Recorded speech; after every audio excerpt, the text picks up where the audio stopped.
are the home. It's a very military town, so the occasion that I've seen, most of the TBIs, not all, but have been soldiers returning from the war that we're in. That's probably the signature wound of this war, are the traumatic brain injuries. So I wanted to tell you that's what a lot of the background is, but in building my case for you, there's certainly application. I don't know if you're, actually I do know, because of Dr. Daniel, that you aren't seeing too many soldiers that they're going to the VA, but the experts have put together what does it take to have a good cognitive program, what kind of tools that we need for them. So that's why I was just talking about the Defense and Veterans Brain Injury Association and so forth. But putting all these, which I put my friends OT, I did not tell you, my background is as a speech pathologist.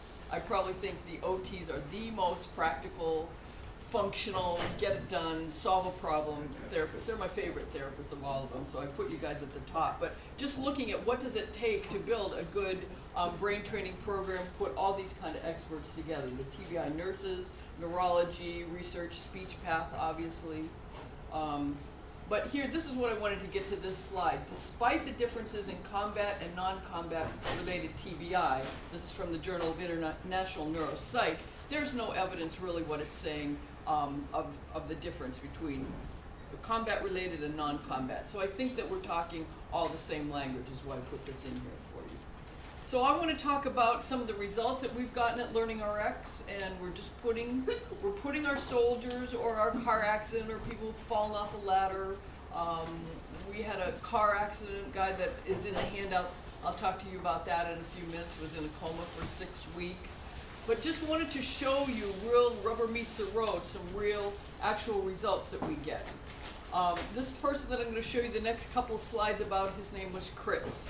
He was a sniper in Iraq. He was had 2 traumatic brain injuries, not necessarily with a loss of consciousness, but he had some serious, with that being the signature wound, they don't necessarily have to be physically hit, but the blast injuries that they have over there, the big change in atmospheric pressure and so forth, that's what a lot of the TBIs are from. He enrolled in our 24-week program. Here we're talking about long-term memory results, the ability to store information and retrieve it fluently and use it later in your thinking process. Chris started at the 41st percentile, just forgetting a lot of things, really frustrated. With 24 weeks of brain training, he finished the program at the 90th percentile. Looking at his logic and reasoning, that was also impaired.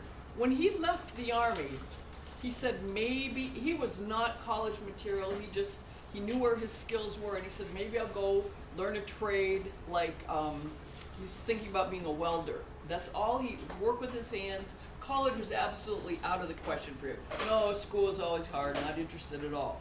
Looking at his logic and reasoning, he started off at the 38th percentile, just about doubled that, ended at the 70th percentile, intense brain training. Processing speed, the ability to perform cognitive tests or tasks quickly. You need this skill when you're multitasking.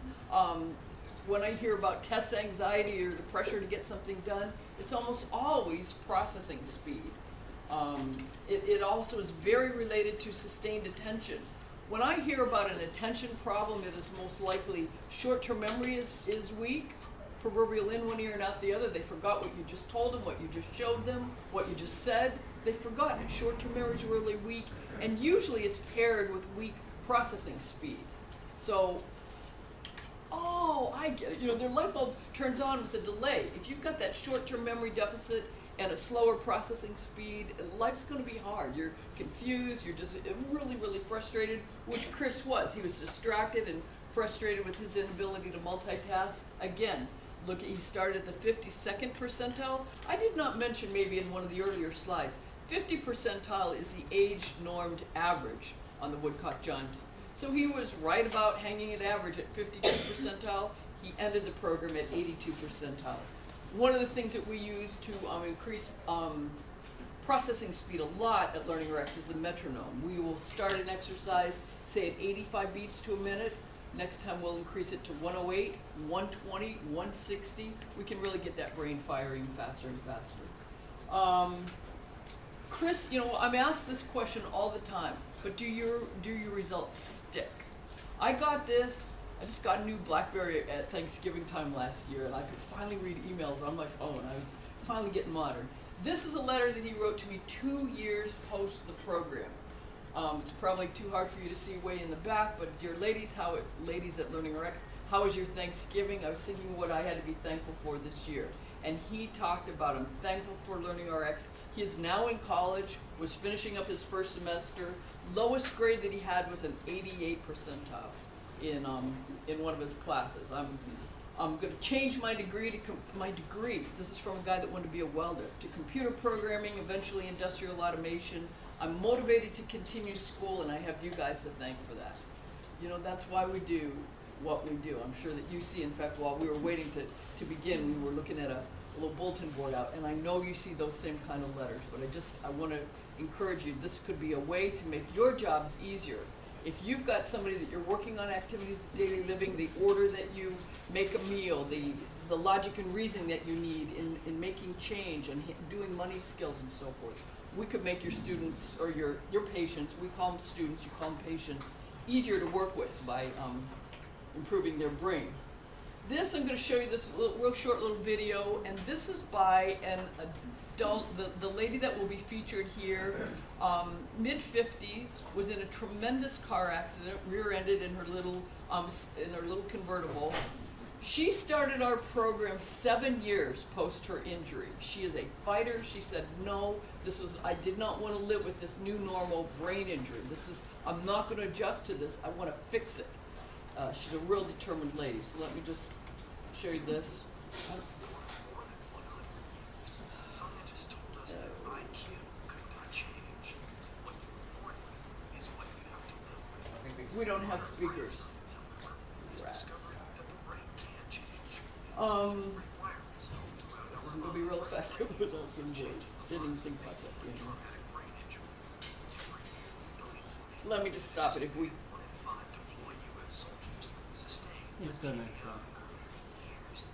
Yeah, Tina will talk about, she is my one student who's had pre and post SPEC scans. I've sat with her neurologist as he read the post SPEC scans. Their SPEC scans will stand up in court even over functional MRIs. They're just, are you all familiar with SPEC scans? Yes, no? Okay, it's done over two time periods. There's a resting one, and I think 48 or 72 hours later, you do an active, a challenged one. A radioactive isotope is injected, and you're looking at how is the brain functioning, not how is the structure, do we see any damage, but how it's functioning, what areas are lighting up and so forth. Much like a SPEC scan, but it's got a lot of legal implications.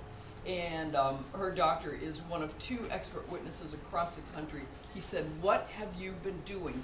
He could see evidence of neuro changes, neuroplasticity at work. He could see the changes in her brain from doing brain training. I don't know if we can just stop if we have to get to the end of Rich.